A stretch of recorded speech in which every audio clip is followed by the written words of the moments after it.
I'm Ross Izard, and welcome to the Straight Up 30, where we make policy make sense in 30 minutes or less.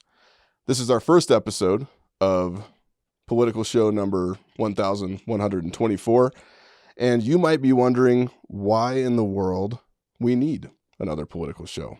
And I would like to use this first episode before we really dig into the topics that matter to explain where we fit in the field, and maybe help you understand why I'm here to talk to you about it. So anybody who lives in the world of politics knows that there are tons and tons of places to get information. You've got TV, you have radio, you have podcasts, and all of those are geared toward, in general, a pretty specific type of political commentary.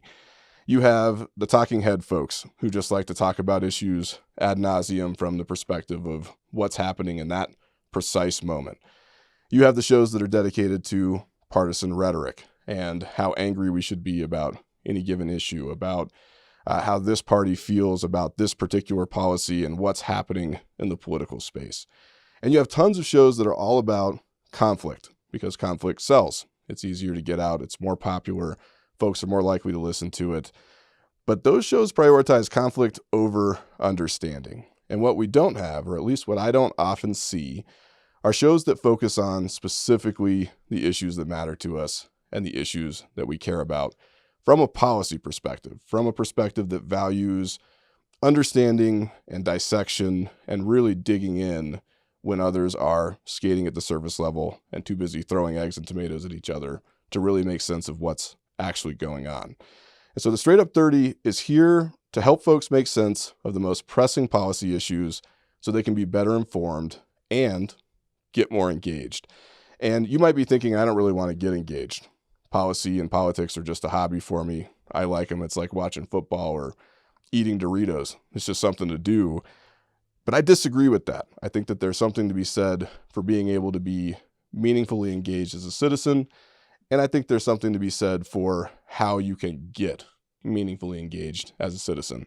And in order to answer that question, the why you should be engaged, and really by extension, why we're here doing this show in the first place, I've got to be able to share a little bit with you about my personal background, how we got here, and why I think this is so important. So let's start with this. I've spent my entire adult life in politics, and that is kind of a sad thing to say out loud, if I'm being perfectly honest. There were many, many chances for me to make other choices. I never did, and as a result, I have been working in public policy and politics really since I was in my early 20s. I started out going to college for political science. I later went and got my master's degree in public administration, and I was fascinated with policy from the very beginning. And when I say that, I don't mean sort of the generalized sense of policy as in, you are pro or anti something. I mean, at a deep level, how policy interacts with daily life, how laws and rules and all the stuff that government does around us impact the way that we live. And the truth is, it impacts everything we do. You can't go anywhere in your life without the impact of government and policy. And I've always been fascinated with that. So as I was finishing up grad school, I needed to go and get an internship because they required, somewhat inconveniently, that I have an internship in order to be able to graduate.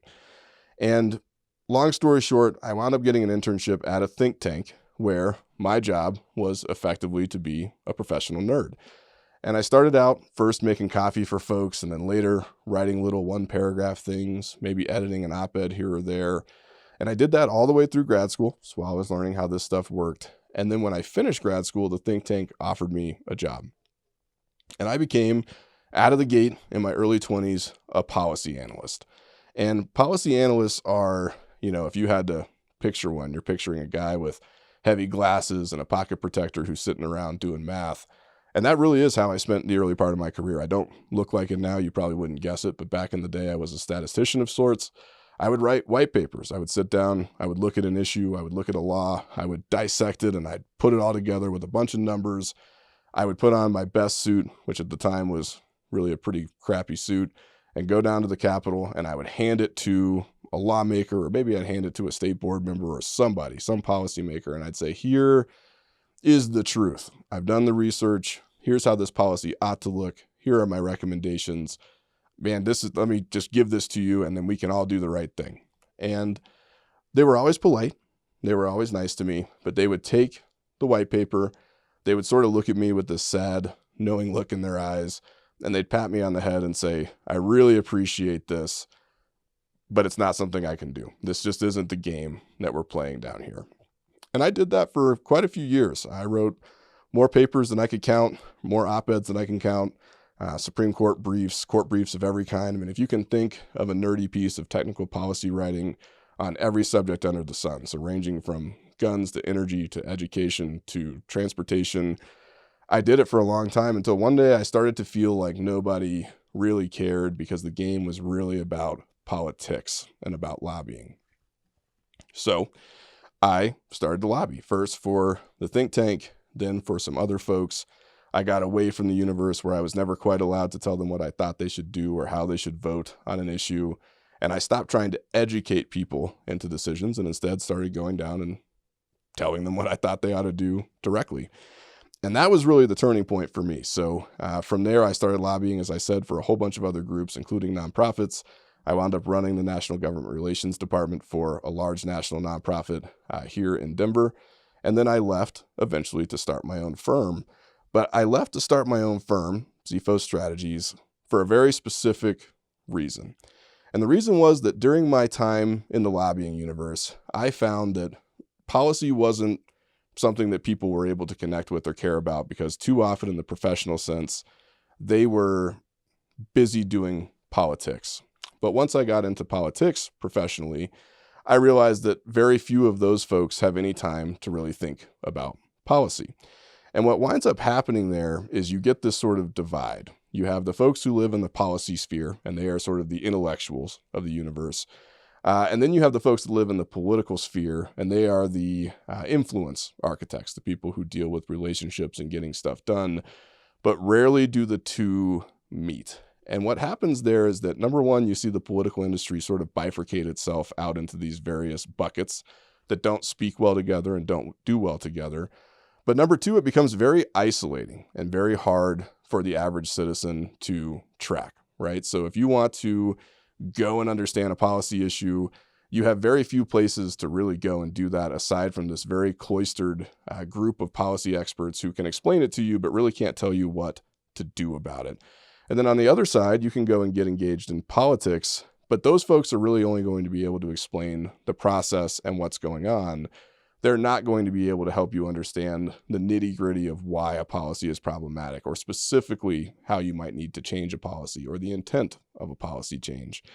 And so it's really just too far removed. And the net result of that, in my experience, was that there were too many people, both organizations and individuals, who were isolated and cut off from the conversation. They didn't know where to start. They didn't know what to do. They didn't know where to find the answers. And the result was that they either opted out entirely or they decided to jump in and got themselves hurt.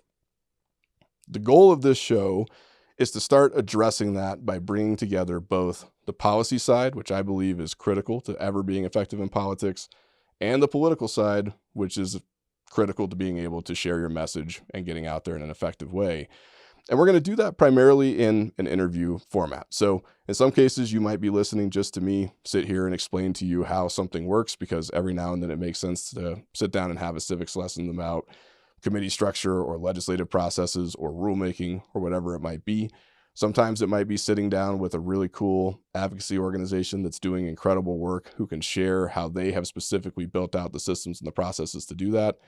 In a lot of cases, it'll be sitting down with policymakers themselves who have put together these proposals for very specific reasons, and really digging into the specifics of those proposals, what they're doing, what they're not doing, what the intent is, and being able to look at them with a fair-minded lens. So not a partisan lens, not an angry lens, not the sort of lens of outrage and retribution that we see too often in politics today, but in the hopes that if we can look at the issues together and understand them together and put them out there in a way that is graspable and easily communicable to the average person, who really is the person that we need involved, that we will be able to get to a place where we can do better. We'll have more involved citizens, more informed citizens.